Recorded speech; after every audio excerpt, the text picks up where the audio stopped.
So we now have the ability to do mouse and video settings. They're set up so that we can go a little further with them when we have time. But in the last video, I said I was going to make this episode where we worked on functionality so that the settings are actually saved and loaded between sessions, whereas right now it's just saving them for one play. So let me start by quickly introducing myself, Insomnia from Unreal Tech, a division of Blender Tech, and welcome to the fourth video in the custom saved game settings for Unreal Engine 4 project series. Today's video should introduce more about the save game class and hopefully is a quick one. With that said, open our project. We're working in 4.8.1. So with that done, remember our motto, create your way, and let's get to it. The first thing I want to touch on is in the widgets under our settings main widget. I want to create an actual bar for apply, OK, and cancel, so that if you were to hit OK, it would save the settings. If you were to hit and close the window, if you were to hit apply, it would just save the settings and leave the window open. And if you were to hit cancel, it would ignore any changes and then it would close. So let's start with that. So I believe we will have to go to this size box down here that surrounds the entire background area, which has the border for the color, which has the widget switcher inside of it for the widgets that it switches between. We won't delete the apply button, but in that size box we will have to, that is inside of a vertical box, so we're working vertically, so we will just have to simply add another size box. So we'll add another size box into this vertical box, and that should give us one at the bottom. Yep, perfect. I'm going to set it, the width, we'll leave alone for now. The height, however, we will set to around the same as the top, maybe 64. Maybe a little bigger, 96. Let's go 64. That'll leave us lots of room for settings. So with that done, I am then going to add a border to the size box so that we can fill it back in with color, not a button, whoops, border. So we can fill it back in with color, and let's choose our brush color, use the picker and select that background color, although it's not really selecting it there. But I do want it to have a different value. I want it to have a slightly darker blue, kind of like our title. In fact, our title would be the perfect color. I think that's exactly the same color. Cool. So, on the border, then let's add a horizontal box. And in the horizontal box, let's change the padding. Let's give it 10 pixels of left padding, 10 pixels of right padding. Let's give it 4 pixels of top padding and 4 pixels of bottom padding. Actually, let's go 4 and 6 on the top. It'll save us from, it'll just, that way we won't have to throw so many spacers in, and it gives us a little bit of room to work with there. So then let's drag some buttons into it. So make sure this is going into the horizontal box. 1 and 2 and 3, and let's set those to fill.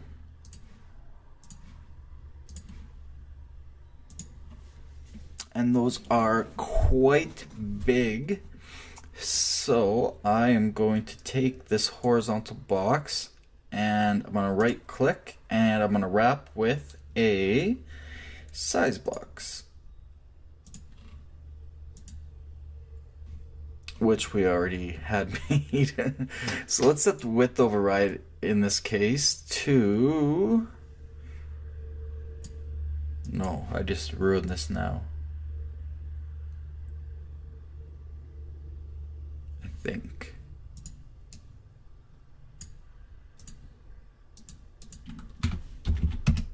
Yeah, undo that. We want to take the size box we have and give it a, oh no, it's still there.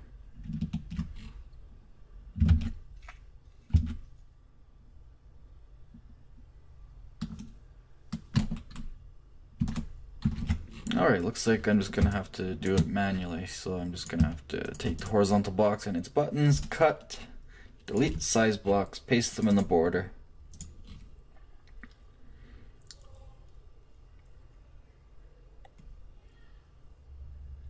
And it looks like I will have to add a horizontal box first, and then paste.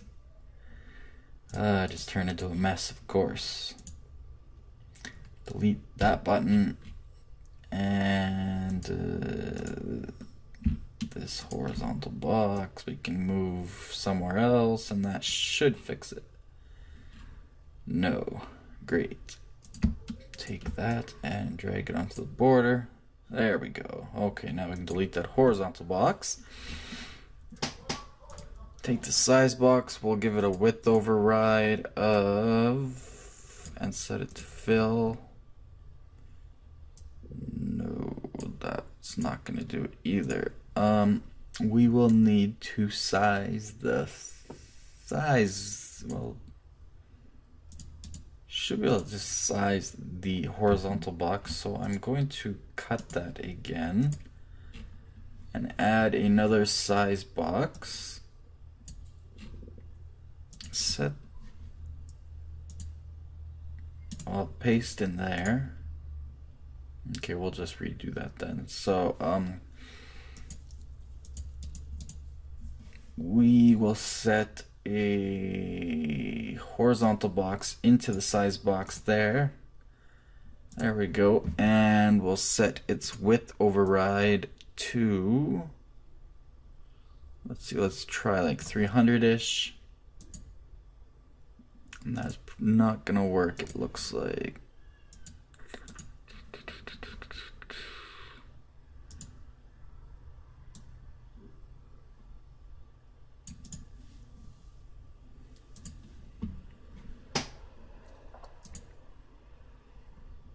So instead, we'll delete the border.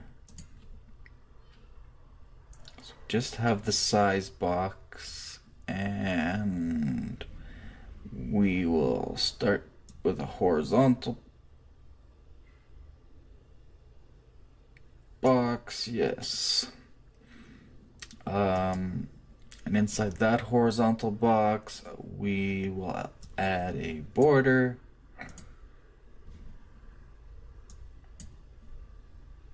which will be set to, actually we'll go, okay, I got this, we'll go vertical box in the size box, that'll be filled up, then we'll put a horizontal box in there. Awesome. Now if I was to add like another one, it would be split up.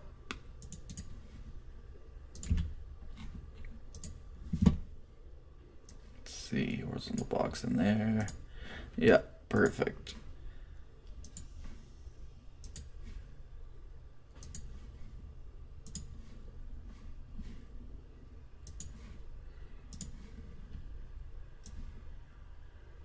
Just testing out here. Fill, half and half. Okay, cool. So yeah, that'll work. So delete these horizontal boxes. So we just have the vertical box. We want to add a border, and we want that to fill. We'll set that color back. Then we want a horizontal box inside the border.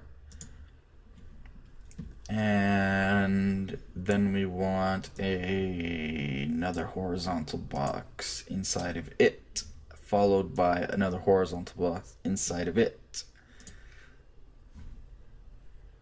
Actually, we'll go border, size box, horizontal box in the size box, so that's 1, 2, 3 in a hierarchy, and then we'll give a width override to the first one. Actually, that one will be infinite. However, we'll then take the horizontal box, we will give it another size box, which will be filled with a horizontal box, and that will have a width override. There we go. Okay, so now we can put our OK and apply in there. So we will add buttons into the horizontal box. Again, 1, 2, 3, fill, fill, and fill. Go back to the horizontal box. We want left padding, let's go 32. And top padding 6 and bottom padding 4. Alright, cool. And then we'll get some spacers in between each of those. So 2 spacers in total. We're using the padding for spacing on the left there, and we'll set those to about an X of 10, 16. We'll go 16. I like that. Cool, and then we'll add text blocks onto the buttons. And we'll call the first one OK. We'll set that to black as well. We'll give it a shadow. And I'm going to do the same as before. I'm actually just going to copy that text. I'm running out of room here. Should move my hierarchy somewhere else, like over here. That wouldn't work so well though, would it? Although if I move this panel here, that could work. Alright, so I'm going to take the text and copy it into each button. So that we have the black and shadow. This one will be apply. Just like Windows, this one will be cancel. Cool. So now we can just simply take our apply button, not the text, and do an on-clicked event. Let's first call it button OK. Let's actually just, while we're at it, take this button, button apply, not apply.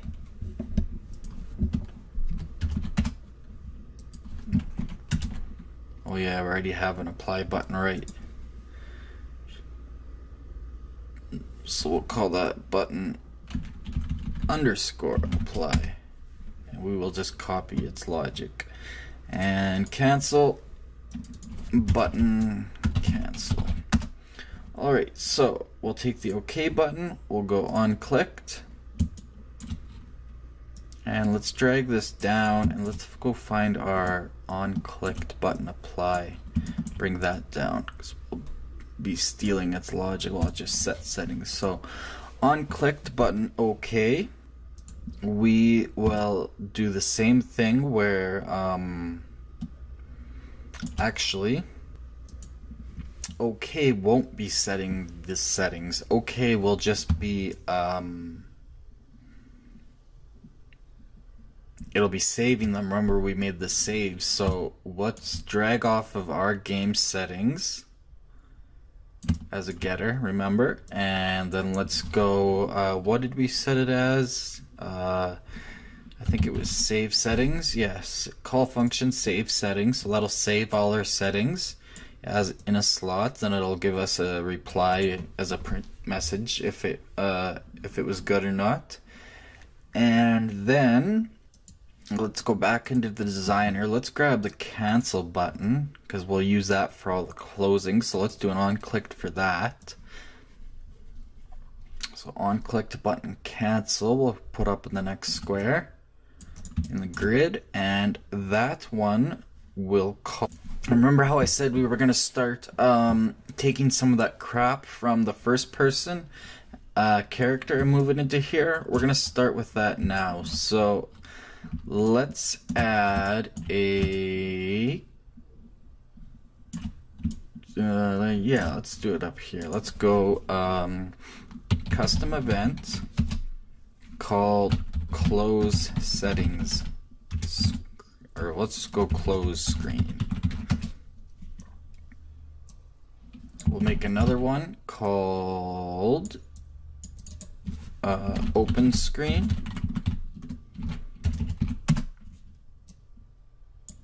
And these will be easily callable. Now we can make some simple variables. A boolean called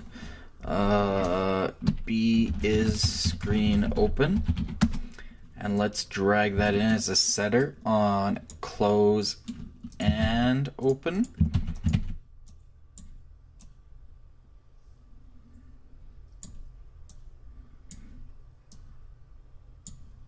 And then set them obviously appropriately.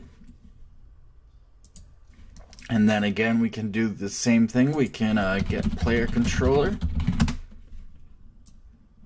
In fact, whatever, we'll just make it quick. Set show mouse cursor.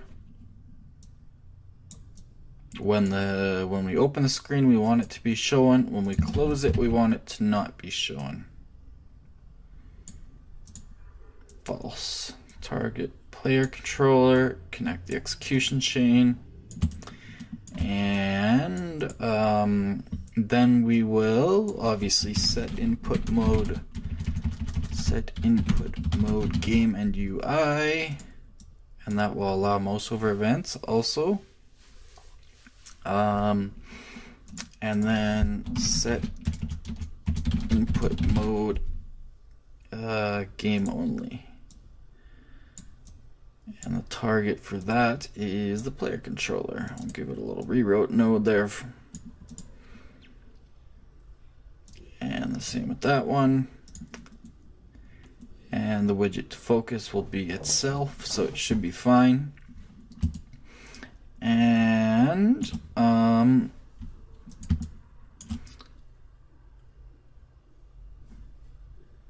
when we close it,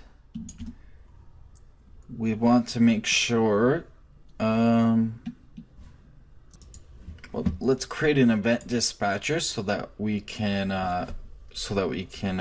basically send a message that it's been opened or closed. Let's call this screen closed. And so this is used to send messages about the screen being opened or closed. And then we will simply call screen closed. So that's basically sending a message out, and anyone that receives that call knows that it's been closed. So there's more to that, but now we can go back down to on clicked button OK. It saves the settings, and then we can just well, over here we can, when you click cancel, we'll just call close menu.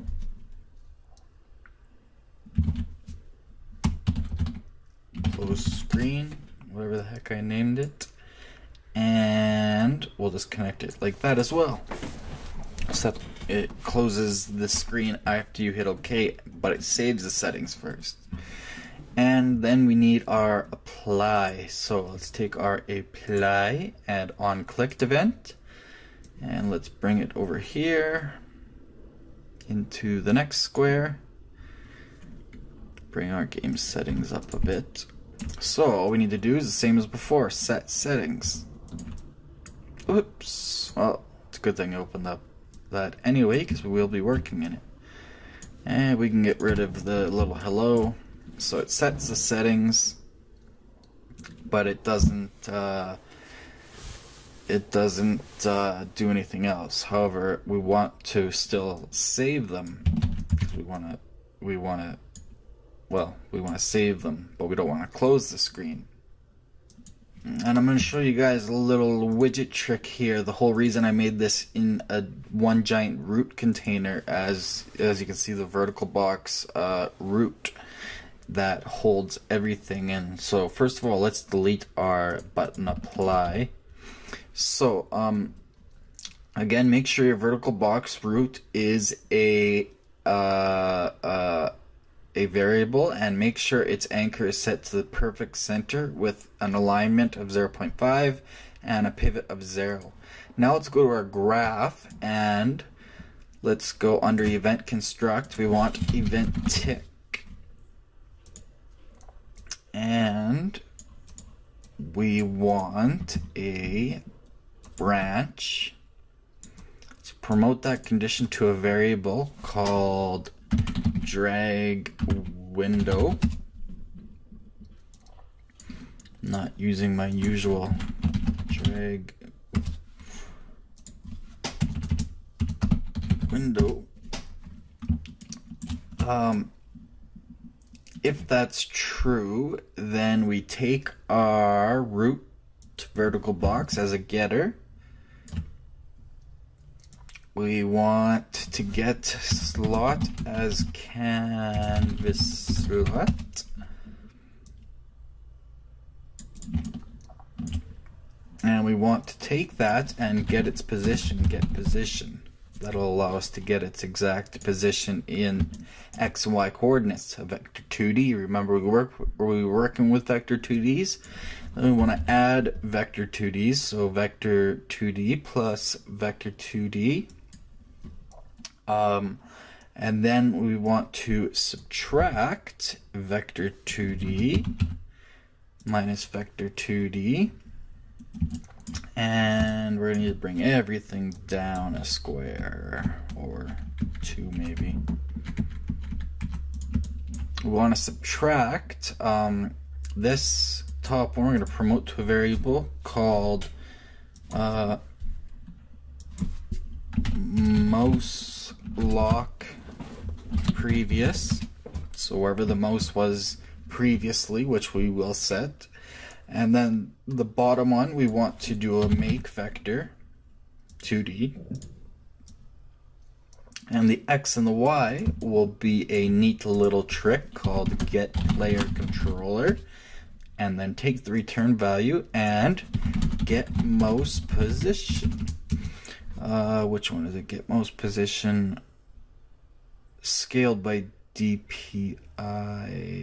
Yes, that's what we want, because that will depend on the size of the screens. Dots per inch. X into X, Y into Y. Bring that up to make it nice and clean. And so after we add those, then we want to take them into a set position for this. So we want to set position. So we got the position, now we want to set it. And the position we want to set it to is all the math we do here. Something like that. Let's see, we can probably drag this across a bit.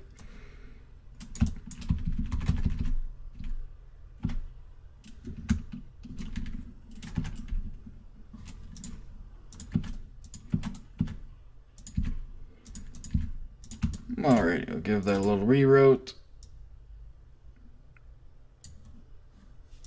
Bring that down, there we go, perfect. Alright, cool. And after that, we want to simply set mouse location previous. And what do we want to set it to? We want to set it to wherever our mouse was previously. Give it a little rewrote. Give it a little rewrite. Something like that. Let's compile. Save target. Oh yes, save settings. That's gonna need to go into game settings. So we'll give that a little rewrote to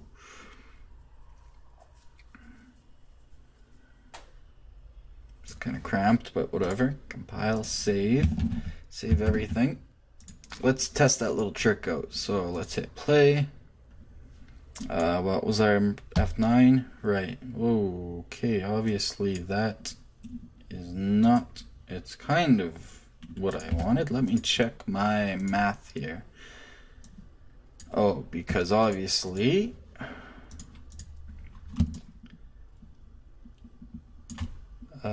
I accidentally set drag window to true by default. So compile and save. Now when we hit play and F9, that's only true when we drag the container. Which needs to be when we actually touch it. So what we need to do to set that up is go into our widget settings made, go into the designer, choose this block up here, the actual title bar. There we go. The border. And we have these events here. Oh, it's hard to read, but on mouse button down, on mouse button up. So we want to bind those. So let's bind on mouse button, what is this? Down, bind, create binding. And so on mouse button down 0. And so let's call it drag window mouse down. And all we need to do there is a few things. So when we click on that, obviously we want to set drag window to true. And then we want to set input mode to UI only. That way we don't accidentally click on things in game. Target is get player controller. Widget to focus will be itself. And off of that, we again want to get mouse position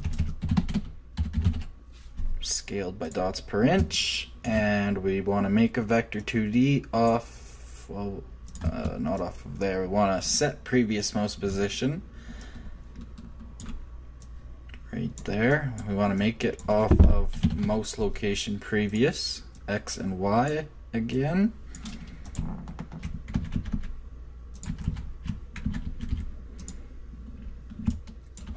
And then we can finally return. And it won't be getting an event reply structure. That's used more for drag and drop. So we can basically, we should be able to, let's just duplicate that function and just call it drag window mouse up. And in that function, we will set drag window to false. And then we will set it back to game and UI. So set input mode game and UI. Put the connection in there. And we don't need the previous location because we're letting go. And then just return. So compile, go into the designer, and we have that one bound. Now just select the binding for the other one and do that one for up. Compile, save everything, play, F9. Now when we grab that border,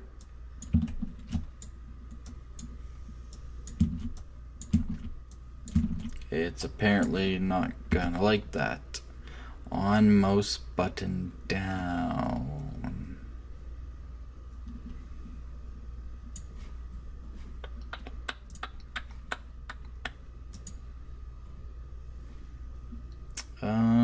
That is most likely because of our settings on the first person character, so that we will get back to that once we finish all of that.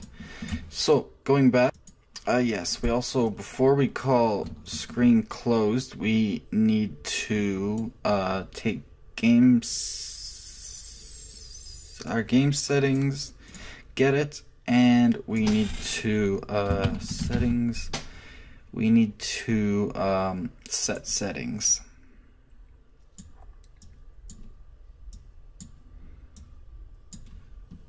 Alrighty. And in when it opens, we'll also need to refresh all the settings. So first we need to go into our mouse keyboard. We'll go there, we'll go to the graph. and let's make a new function called refresh mouse keyboard settings. And we want to take in our game settings as a getter, and we want to get sense for horizontal, get sense for vertical, the checkboxes should be okay, we will find out. And we want to set our text, so set X text value and set Y text value. And we want to set the slider value as well. Oops, not get. Set X and set Y. And those will just plug into themselves. So this goes into here. I believe these settings should be fine. Yeah. Give ourselves some room here. So that's horizontal X, vertical Y, horizontal X, vertical Y. Connect the chain backwards.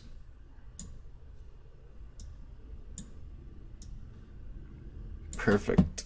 Compile and save, and we may be calling that function to refresh it at other times too. So we can save that.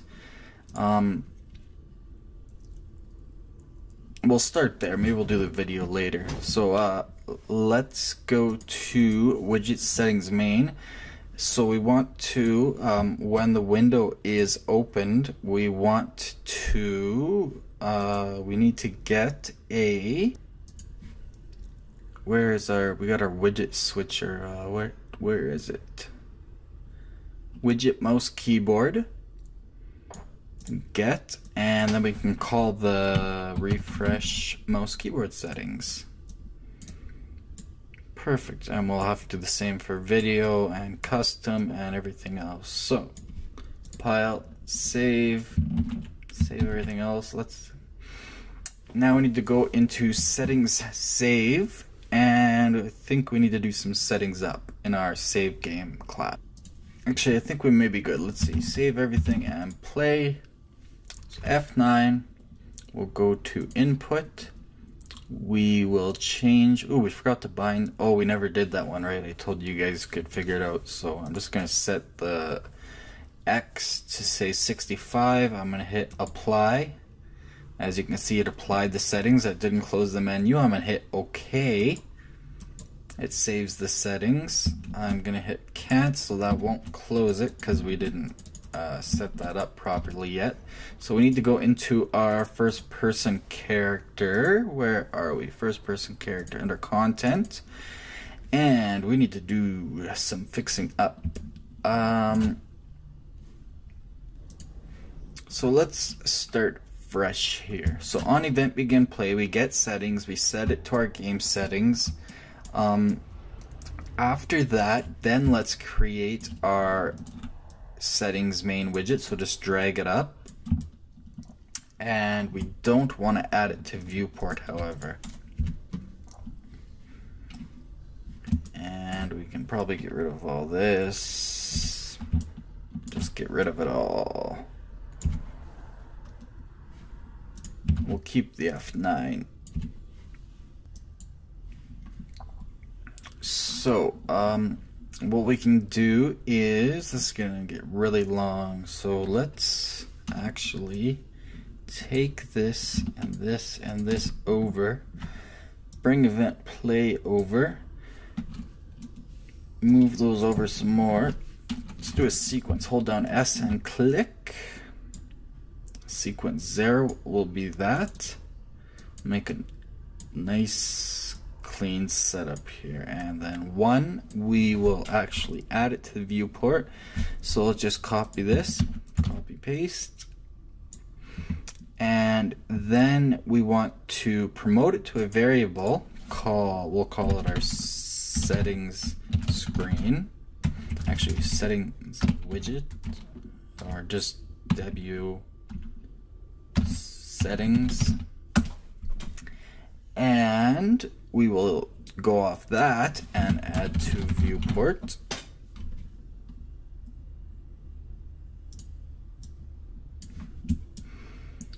And then we want to take this return value and we want to set visibility.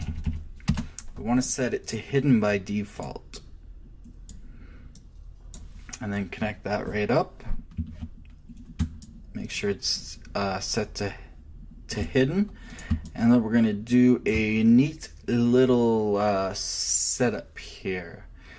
Let's compile and save. If we drag off of that, we should be able to now take our event dispatcher and bind event to screen closed. So now whenever that's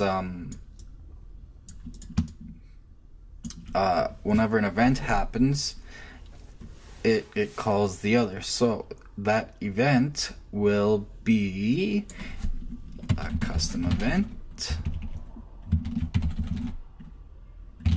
Custom event called menu closed event, which will consist of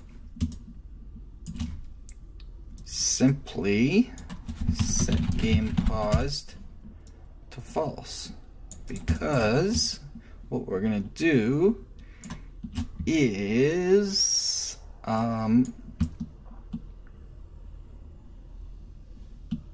we are going to take our, where are we, F9, put it below event begin play here.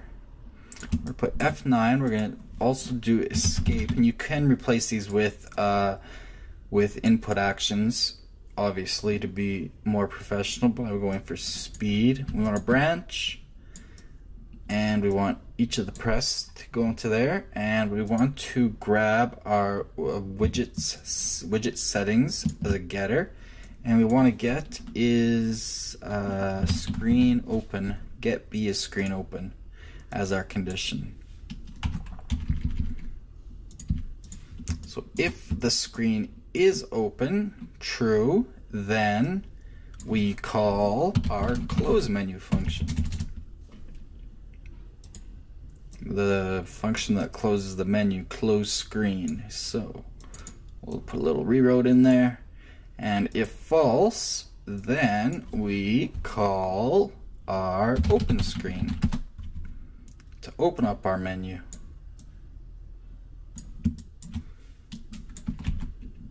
Something like that.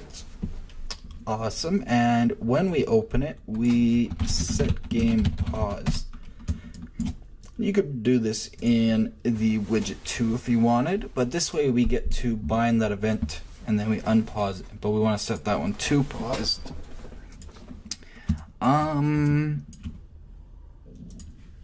That should fix things. We should be able to get rid of all this crap now.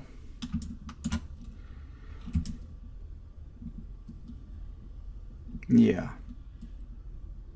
Alright, so we can is car frozen? Perfect. Alright, let's compile and save that. Let's test it out. Play. F9, as you can see, it pauses the game, but it doesn't bring up our menu. That's because it's set to hidden. We need to set it to visible. Where would we do that? Back in, again, remember, we want this to be as flexible as possible. We want as little as much in our character so that this can be applied to any project. You can migrate it straight out. Before we refresh and set settings, let's move all those over and kill the execution chains. We want to set visibility when these are called, the open and close screen.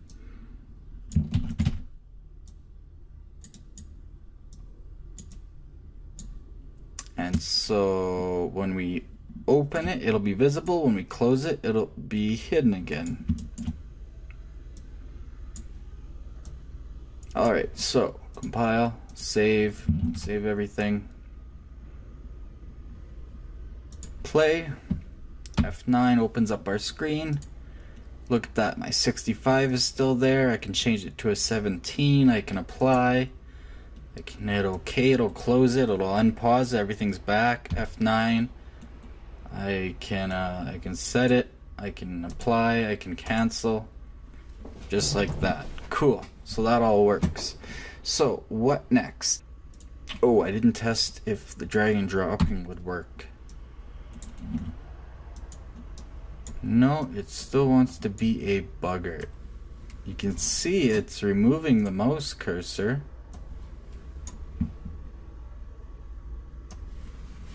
Maybe my math is off. I don't know what's going on there exactly. I will have to look into that. Very, very odd indeed. Alright, so what I found out is I selected this bar down here, the border, and I set the events just the same, and when I compile and play and open it up, the top one does not work, but the bottom one does just fine. Very interesting. So we might have to do a little bit of hackish to that for now, but at least you know how that works. So anyways, what can we get to really quickly? Because now our settings are actually getting saved and loaded in between sessions. We have our mouse and keyboard. We could go into some more video settings. Might as well get started with audio, I guess. So let's right click, user interface, widget, because that'll be the most in-depth. And once we're through audio, then we can get to some custom game settings. So widget, audio. And again, we are going to follow the same kind of setup as we have been. So we want to delete the canvas panel, obviously. And we want to put a vertical box followed by a size box. Size box. Setting that, of course, of a width of 800 and a height of 600. And then the vertical box, the size box set to fill. Perfect. After that, we will add a horizontal box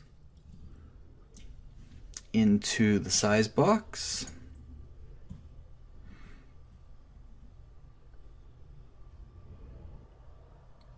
No, sorry, we will add a vertical box. We want these to be vertical, and then a horizontal box. And we will put a size box, actually above it. We'll go vertical box, size box, horizontal box. So this will be size box master vol. And we'll set that size box to a height of, again, something like 64. So we need to think of how many audio channels do we want. Obviously we want a master. You would want something like sound effects, voices for like voiceovers and dialogue. You would want music, possibly background music, and like regular music, ambience. There's all sorts of channels. So we'll go with just some of the main ones, and you could obviously add your own. So we'll have our master, and we will set that up by starting with, I guess, some text, yep, as usual. And we will set that to vertically align center. And let's give it some padding on the left of about 16 pixels. And we can set the size a little bit, about 28, I think we did before, and set the text to black again. And after that, we then want a spacer in the horizontal box with an X value of something like 32. We'll go 64.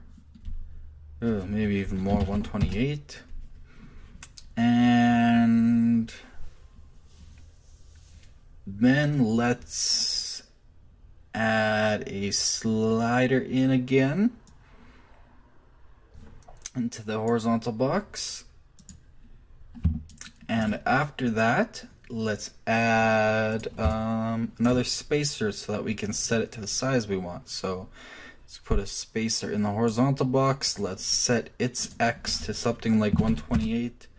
And then let's set the slider to, where are you, fill. Perfect. All right. And in here we're gonna need to display our audio somewhere, our actual volume.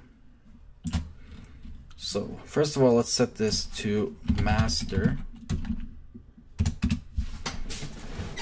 And after the I should have done this to have them all the same size. Oh well, we'll just line it up by hand. Anyways, let's add in I guess we can do it the same as before, an editable text box in there, in between the spacer and slider. And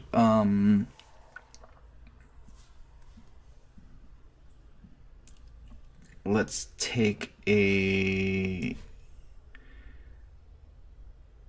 border before that and put the editable text box on top of that, and we'll set that to fill. No, we'll set that to auto. We will simply just set the text, and we'll set it to something like 0.12334, and we'll set the text to something bigger, like 18, I think we've been using. Go back and forth to refresh it, and we want that to be centered vertically. Alrighty, so that will be that. We can call that editable text master vol. That will be a variable. Then let's just take this size box here, size box master volume. Let's copy and paste into the vertical box. Let's put a spacer between those. So grab a spacer, throw it between those two, collapse that one, take the spacer, give it a Y of about 7.5 or so. Yeah, that would look a lot better if we had a rounded image to use, but I don't have the time for that to show you guys. Obviously, you can figure that out on your own. This one would be something like maybe music is pretty popular. And then we'll need to change the size of this to line up. Something around 143, 142, something like that. And we will copy and paste again. This is size box music. So take the spacer in that size box, copy and paste it into the vertical box. Bring the spacer up. Actually, put a spacer below it too. That'll make our job easier. And we could have something like size, whoops, like size box ambient, and this could be set to ambient, and that's gotta go way down. Ooh, perfect. I think I hit it right on the mark with 78, 79, 80. Alright. Something like that. Oh, and sound effects. Yeah, that's a pretty big one. So copy all three of these in. Copy. Paste. So this will be, where are you? We'll just set that to sound FX. And the size box, let's go size box FX. That needs to be a little bit wider, about 83, 82. And anything else? Oh, come on, spacers.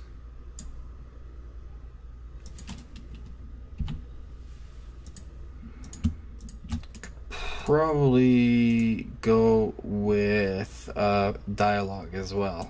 So we'll paste that in. Stupid spacers. Anyways, dialogue. Set this over 137. And this spacer needs to be deleted. And so does that one. Perfect. I like the way that sits.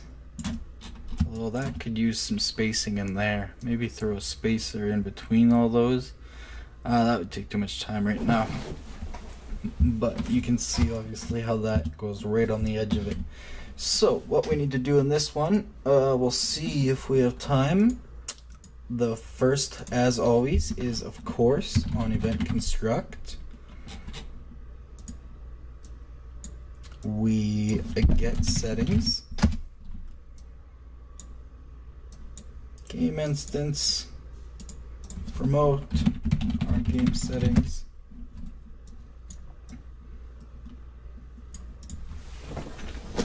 and we will want to do the same as the mouse. We'll need to refresh, so let's create a function called refresh audio settings.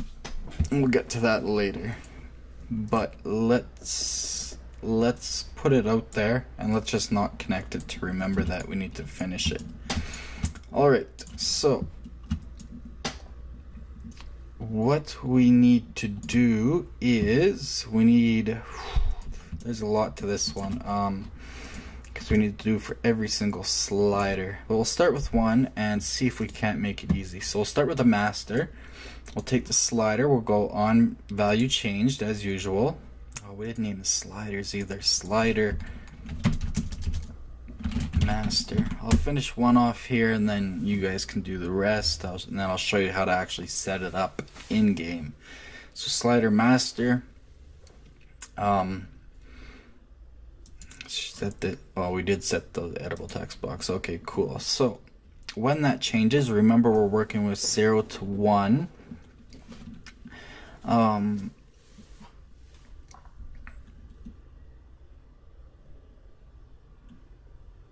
So what we want to do is, how will we do this? I need to go into game settings. So our save game, and we need some float values. So one will be master. We'll go vol multi master. So are we multiplying it by 0 or are we multiplying it by 1? 0 to 1, just like the slider, right? We'll have to do a little bit of math there, and that'll be a float. And let's duplicate that. Vol multi music, duplicate, ambient, duplicate, ambient, what else was there? Dialogue,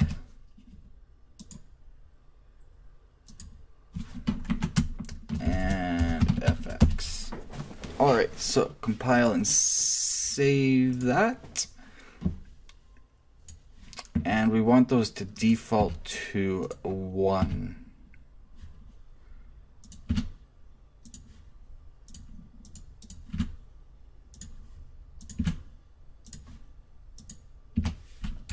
Now, those will be multipliers. We also, now the master we don't need to worry about, that's just an overall, but we'll also need just simple vol music,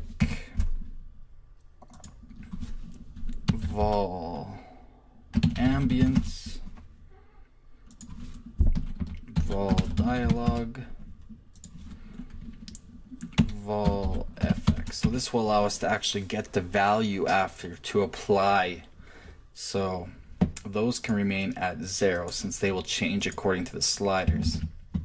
So on slider changed, slider master volume, we can go ahead and we will get our game settings. So we'll drag that, whoops, where am I going here? We'll drag that in as a getter, and we want to set vol multi-master. No, we want to get vol multi-master. So the multiplier for the master. And then we also, remember, need to create values. So what am I going to do to make this fast? I've got an idea. Let's make a function. Yeah, let's make a function called change vol settings. Let's give it some input and output. Input, we will take in a float of our saved setting, or our saved value, a new float of our slider value, a new text of the vol text, and a new float of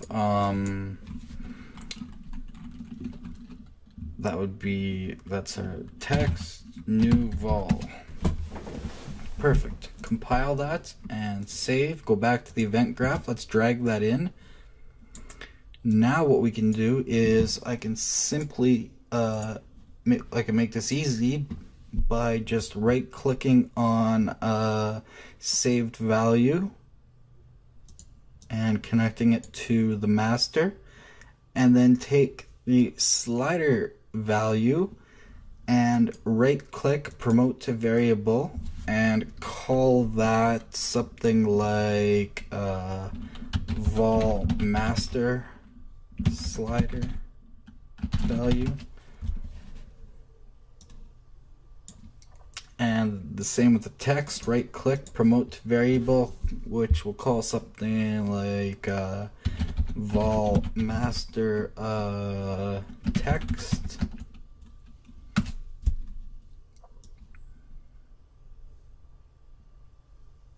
And the new volume will be the value. Perfect.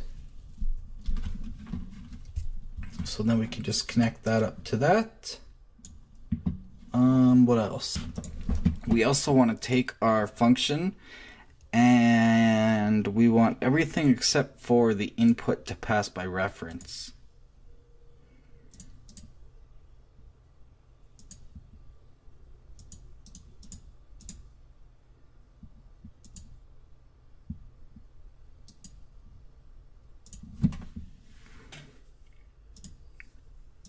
Perfect, that should do it. Okay, cool. Let's open up that function and we'll be able to reuse this functionality for every single one.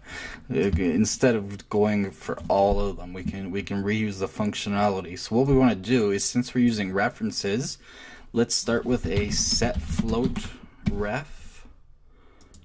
Uncheck context sensitive. I need to get a float to be able to set that. Okay, drag off of game, where are you? Save value, that's in our save game. So set float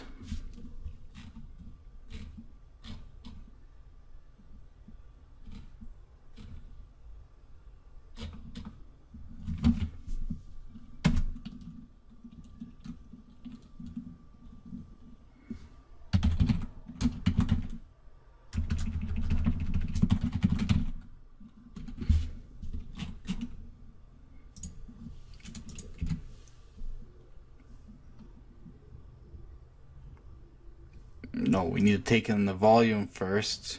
Let's take this and set float.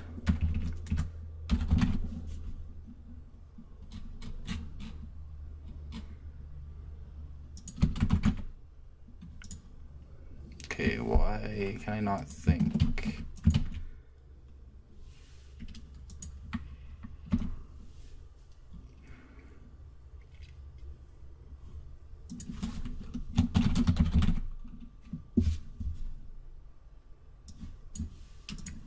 No, that's not it. That's substance. No.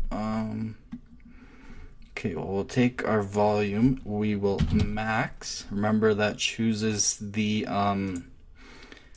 biggest value. So we want nothing lower than 0. So it's either full or 0. That way we can't get negative numbers.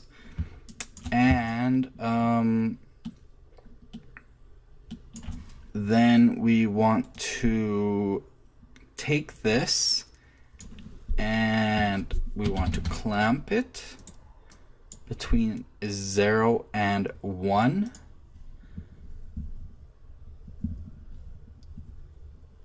And after that, then we can set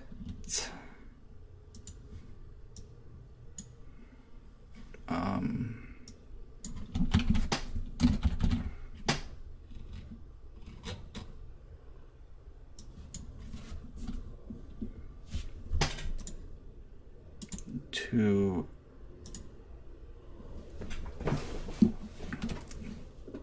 probably promote those. Let's see if I can just cheat. You need a reference, but I don't know why they are not showing up.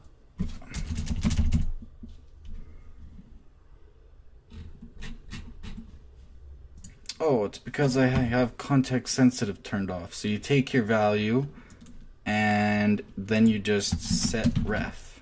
Right, okay, perfect. So the first one we're going to set is our save value, which will get this value. And then the slider set ref.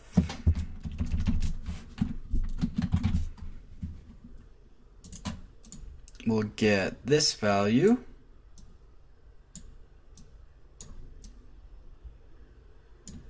Make it somewhat clean.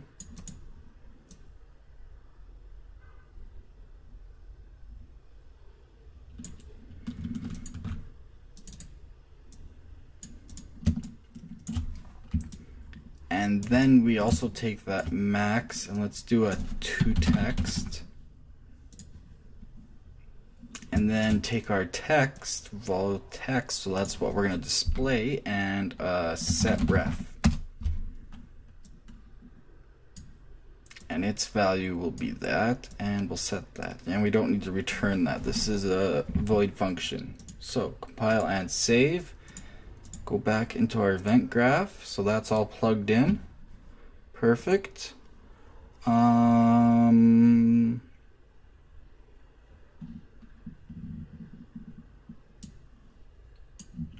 That should be good. And then afterwards we'll need to take our settings again, rewrote, and we'll need to make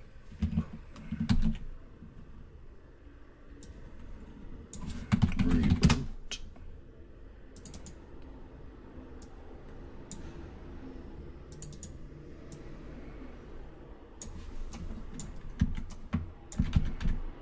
We'll need to make a function to update our sound volume in game. So to do update sounds in game.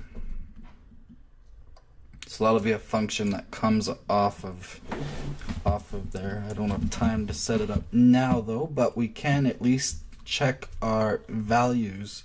So if we go into the designer, we set this value, the master, to, we take the text and bind it to vol master text. We take the slider, we bind it to vol master slider value, compile, save. Oh, I accidentally made that new variable. Delete that. Compile, save, make sure everything's saved, play. Looks like I'm gonna get a crash. Okay, I did indeed. So, play, F9, and we never added our audio, so let's go into our widgets, our main, and this is what I love widget switchers, is all we need to do now is take audio and drag it in as number 3. And we need to make a button for it really quickly, so we'll take our button size box input root, copy, and let's paste that into vertical box buttons.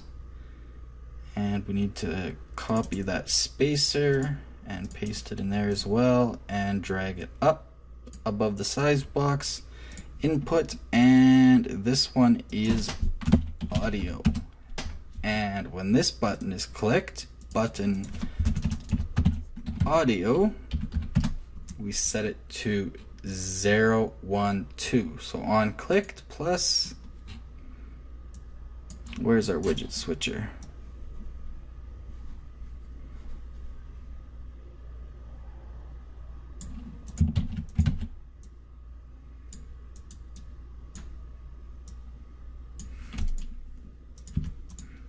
To 2. Like so. Probably drag that up there, I guess, or something.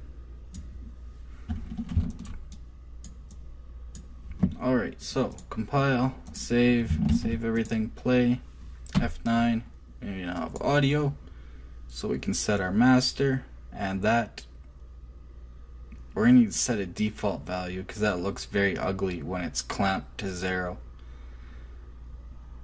I don't like that at all. In fact, I don't like that these sliders are all over too. They're not quite perfect. But anyways, that works. 0, 2, 1. Perfect.